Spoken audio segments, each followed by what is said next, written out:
going to move down to Dave, who's been sitting there so patiently. Yes, we are ready to talk about title insurance.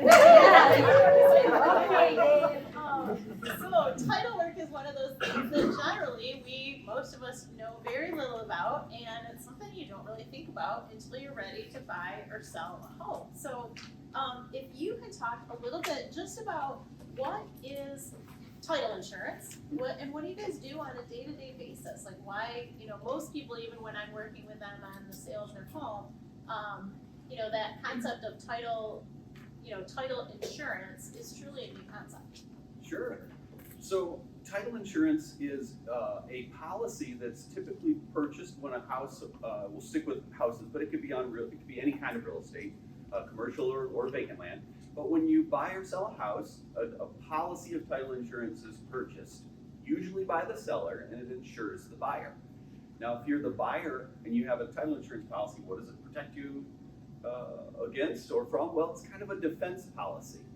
So that means that when you move into your new house at 123 Sweet Street and you start enjoying the many joys of home ownership, it protects you, it insures you essentially that you actually own that property, that you or you and your spouse or you whomever's on the title actually own it, have the right to enjoy it. And there's a whole bunch of types of coverages that are part of the policy.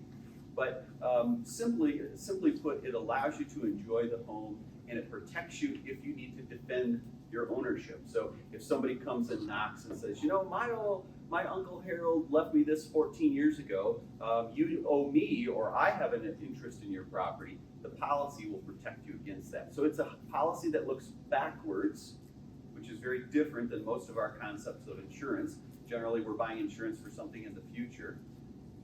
One thing that's very important to note, though, if you bought your home in the last 10 years or so, there's a good chance that you could be enjoying an enhanced policy, which is different than the old policy from years ago, and that does have some future coverages as well, which are very important when we're talking about some of the identity sorts of thefts or title theft that we'll be talking about later.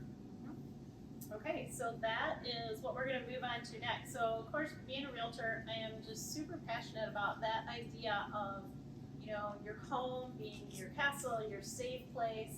And often when I'm working with people in your age bracket, many of you guys have lived in your homes for many years. You've paid it off. That is such a huge sense of accomplishment that comes with, the fact that you have, built this home, lived in this home, possibly paid off this home. And the idea that you could actually lose it is just a travesty. So let's talk about what is happening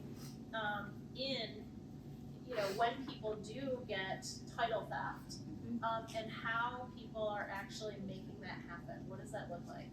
Okay, so title theft first of all, has anyone seen or heard radio and TV announcements for home title lock or home title theft is on the rise? And there'll be somebody that looks like me or you, and they'll be talking emotionally, saying, "I had my house stolen," or have you seen any of that? Hands? No. Okay, so that's kind of what we're talking about. The concepts of identity theft and scams is sort of the general theme of today, and this is just one more. But I think it's important that the first thing I want to communicate is it's a very small segment. It's very, very small. Now the places like Home Title Lock, and there are other ones, they're on the rise because there's a high marketing. They prey on fear, and so they want to sell us something for $20 a month that will protect us. But what I want to share a little bit with you about today is my skepticism of that industry as a whole. Number one, being an insurance insider, a real estate insider, I think it's largely unnecessary based on some things that we can do as citizens, right? So I would encourage you to think twice about purchasing something like that for your home, not to be confused with like ID theft, right? Title theft is what I'm talking about. So how does it work? Well, we have a public registry system called the Register of Deeds in our community. That's how our country handles real estate transfers. All that goes to the public Register of Deeds. So when I buy a house from you or you buy a house from somebody else, a new deed is generated, it goes to the Register of Deeds, which is public. So all the Register of Deeds has to worry about in order to accept documents for registration or for recording is if they have certain things on them, if they meet certain criteria according to the law. Is there a notary stamp? Does it have the proper name and or a name on in the grantor clause? And is there a grantee clause? And is there a legal description? Right? If it meets these legal requirements, they record it. They're not looking to see that Harold Jones actually signed the document. Right? So it's very easy for anybody with an address and a fake name and an ink pen to print out a deed, fill it out, take it down to the registrar's office. If it meets the laws, the recording requirements, it gets recorded, right? So that's easy, but what's the impact of something like that, right? Well, you can buy coverage that will sort of constantly look at your property or search your property, and they will alert you. The problem is those companies generally don't have any sort of defense there. They just simply provide an alert, if they work at all. There are a lot of ways, though, that we can, as citizens, check that periodically ourselves. If you're a past client of our company, for example, you can call us up at any time. We'll be glad to look at the public records for you. We can make sense out of that. If you if you want to write down something, I don't know if this is in your notes or not, but accesskent.com. Is for Kent County residents. You can go to accesskent.com and you can type in your home address, you can type in your parcel number if you happen to know that from a tax document, and you can see anything that's recorded on your property at any time. That would be something that I would encourage people to be mindful of. You could, again, as I mentioned before, you could also call your title company where you closed and ask them. If you have I mentioned the enhanced policy. If you have an enhanced policy, so if you can call your title company and ask them if I have this or not, right? And if you've owned your home more than 10 years, you probably don't have it. But on the newer policies, they actually have coverage specifically for identity or people recording documents on our homes or against our homes at the public records that are specific to identity theft or fraudulent in nature. So those are covered matters now on some of the newer policies, which is pretty cool to see our industry catching up in that way. No, that's awesome. So has anybody gone to Access Kent? Any of you guys familiar with that? Okay. So not many. So that would be a great site to simply become familiar with, because you can also see even things like, your tax payments. So if you're sending in a check, to make sure that your taxes are paid, making sure that those things are, being reported the way that they are, making sure that there's no outstanding balances that you might not know about on your own home. That's just a really, really healthy way. Also, realtors work on Access Kent all the time. So also if you have a real estate professional you work with, they can also look up that information for you at any time. Is a great way to do it. Is that Access Kent? Yes, Access Kent, and it's for Kent County. Yep, so that's for anyone within Kent County. And then actually, every single township has their own site as well.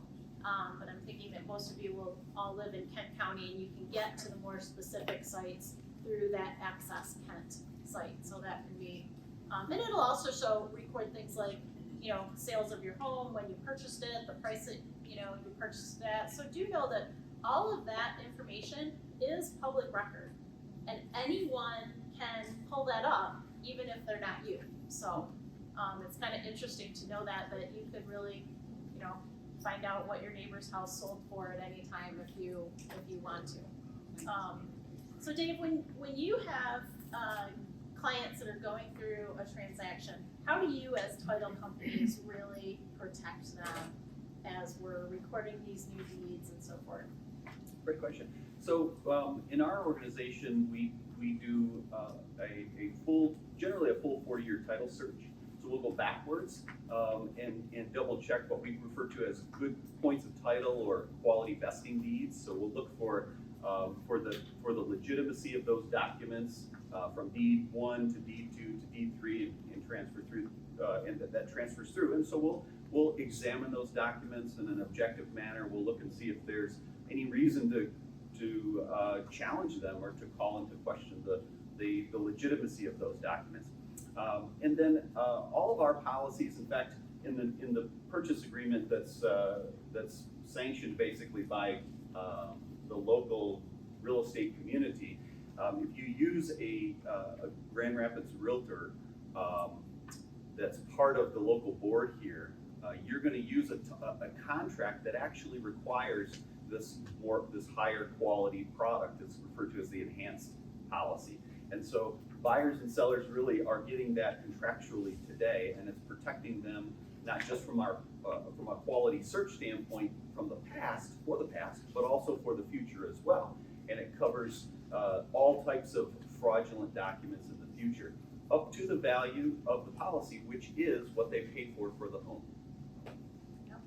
Yeah, that is, very, very important to have. And then, now this was something that Cecilia had covered a little bit, but phishing, that idea of phishing, P-H-I-S-H-I-N-G, Yeah. Also tends to, happen when you are doing some of these real estate transactions. That is a big trigger for some of these scammers. So let's talk about that when it comes to things coming from the title company, and how can you verify that those are legitimate during an actual transaction. Sure. Well, hey, go right ahead, but yeah, if you guys. No problem at all. So. You're doing a great job. We're gonna first. So in the real estate transaction, we talked a little bit about title deed fraud, and that is tiny compared to the biggest type of fraud that hits our industry, and that would be really along the lines of wire fraud, where buyers and sellers, during the midst of the transaction, the bad guys are using phishing with a PH, like Cecilia had talked about. And generally that becomes, they insert themselves into the transaction by impersonating one of the parties, maybe the realtor, or sometimes even the title company agent. And they'll send emails misdirecting where funds go. Oh, we didn't get this, can you resend it over here? Or we're changing wire instructions, so we change it over there. So how do we protect ourselves against that? Well, if you're in the middle of a transaction, you're thinking about selling your home, or you're thinking about buying a second home, know who you're dealing. First of all, hire Laura, and she'll help you get yourself a quality professionals to surround you, number one, because we need to be able to communicate efficiently and effectively, and so we can't turn our backs necessarily on electronic forms of communication, but vet that, right? So know who you're talking to.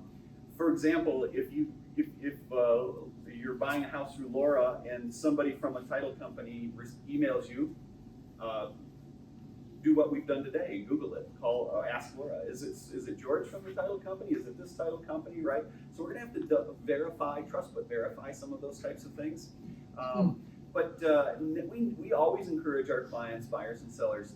We will never change wiring instructions during the process of the closing. In fact, we'll call you and let you know the wiring instructions. Right.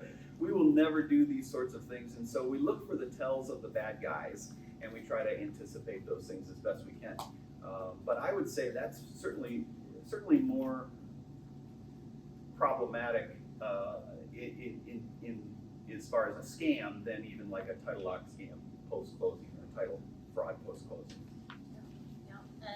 And like, one of the big things that I always talk with clients about is just that idea that none of us are smarter than all of us. So that idea of checks and balances, and many of you who have come to this series for a while now, I've talked a lot about this idea of having what I call a tribe. And what does it mean to have a tribe? It means to have a whole group of trusted individuals, trusted professionals on speed dial. And just like you would have a doctor or a dentist that you could call at any time if you had a health question, I'm going to encourage you to have an insurance person, both medical and home insurance, a financial advisor, an attorney, a realtor, someone at your bank, all of these people that you know personally, so that it's not just who's your realtor. Oh, so yeah, like that gal sold me my house 10 years ago. No, you should have, it doesn't have to be me, but it has to be somebody like me that you know and like and trust, and that when you have a question, you can pick up the phone and call and you're not gonna get a bill. You know, and that should be the case with all of these various professionals in your life. So I can't ever stress enough that idea of checks and balances and having people that you can call that you always will trust. So we are running a little over time. I'm gonna open it up for any questions from Dave or final questions that we didn't get to, so that we can get you guys out of here on time. Well, what about, people can go and look at your title, and then they take the title, take out loans against it, and then you find they are notifying you for payment, and you can lose your house that way. What protects you from that? So the newer title insurance policies do protect you from that. The question then becomes, what if I don't have a newer policy? What if I have an older style policy? And the best course of action is a calendar reminder to quarterly or semi-annually reach out to a company like mine, or go to accesskent.com and actually search out your property, which is as simple as entering in an address or a parcel number, and self-monitor it. You can, if you choose, if you decide not to do any of those things, you can go to a monitoring company like a Home Title Lock or something like that. But the cost benefit, in my opinion, isn't as valuable as they would want us to believe it is. So I would say those things, like what you just described, take a lot of time. Mortgage application, a closing, recording of documents, and so if you're doing that every 6 months to 12 months, you're going to catch up. You're going to catch on to that stuff. And if you find yourself to be in that unique position as having had a fraud perpetrated against you in that manner, and you don't have this better form of insurance policy that I'm talking about, then your first call will likely be to an attorney or to a trusted professional, and asking them, okay, now what can we do to defend our title in these cases? So it would be to get title insurance. Yeah, an enhanced owner's policy of title insurance will protect you specifically in those fraud situations. And it also goes along with that same idea of putting a hold on all credit checks. That would be, so that no one can take out any type of loan in your name with your social security. And the idea that Cecilia already talked about, just checking your regular credit bureau on a regular basis. So when you guys are doing those things consistently, you're really putting yourself in a position where if someone was to try and do that, you're either, cutting them off at the knees by allowing them, no new credit on your, to even be started, or spotting it immediately so that you can reach out to your credit bureaus or your, Visa company or whatnot and fight something that was not done by you. So. Anybody else? Any final questions? Yes, I once had a scanner around the phone, and on the other line, they called and had the state police. I asked the state police what I do about this person. This is one of those, my grandson was in trouble. type thing. Yeah. And he says, hang on, as soon as you can. Isn't there anything? We have all these defensive measures, how about offense? How do we get these guys? No? That's what I'm afraid of. Okay. Everything that I have heard and read just emphasizes that idea, don't engage, period. It's so tempting to, I've had people, same thing, I've had my listed houses show up on Craigslist as a rental. I mean, crazy, and it's got my watermark in these professional pictures, and it's crazy the things that people do. And so, you know, it's very tempting to be texting with people and to wanna, you know, fight back, and I know you're a scammer, and, you know, yada, yada, yada. Don't do it. It's not worth it. It's best to simply hang up, don't text back, don't follow the link, don't email back, don't try and play games with them and play along. You know, they have ways of taking that and turning it around. So best, yeah, unfortunately, there's not a lot of offense. I mean, there are people that are on our side, working diligently to, you know, seek out these scammers and fight this. But for the most part, you know, there's a war going on. And we need to just be able to, first and foremost, protect ourselves, and the best way to do that is to not engage. I would add, report it though. Yeah, I was gonna suggest that as well. There is a website called IC3, the letter C, the letter C, the number 3. I believe it's a .gov site. And it's an internet crime, a complaint division. And as citizens, we can drop stuff in there. There's no surprise, it's been like a 30 or 40% increase on the number of things. But you know, it really is a defensive posturing, to your point, I think is probably our best situation. But that's important. That can be important, and if you feel like you want to do something more about it, you can report whatever details you have to that website that is monitored and tracked carefully. Yep. And there are several other, like AARP has some great fraud watch type things on their website. That's great. If I can find them, I have some actual sheets that shows another way to report it here in Kent County. I'll see if I can find that. It's just like a little rat card that you can take with you. So there are ways, because the more people, the more we talk about it, the more we have this conversation and report it, the better and stronger that we can be as a group. So, all right, well, yeah. So with open enrollment, I just spent 3.5 hours fixing a mistake the customer answered the phone, but Medicare's never gonna call you, you're never gonna lose your social security. I mean, they'll sell you everything they can, and you're right, if you just say yes to any question. Right now, there's new Medicare rules where we have to record, if we're doing an application over the phone, we have to record it. If you say yes to any question, what they're doing right now is submitting an application for you for some company that they want to sell, and it may not. It's almost never the best company for you. And so I get called every single month trying to fix this stuff right now. And like I said, really yesterday I was on the phone for 3.5 hours. We called Medicare, we called the insurance company, we called Medicaid, we called everybody to try to fix this problem. So just hang up, let it go to voicemail, and if they leave a message, call them back. If you don't know that number, please don't answer it, especially in the next couple of months, because you're gonna get a lot of calls. That's a great point. And yeah, same thing. An insurance, a Medicare insurance specialist is one of those people that you want in your tribe. You want to not only, you know, you want a person that you know and like and trust that you can call with questions and that can help review your annual plan. It just makes sense.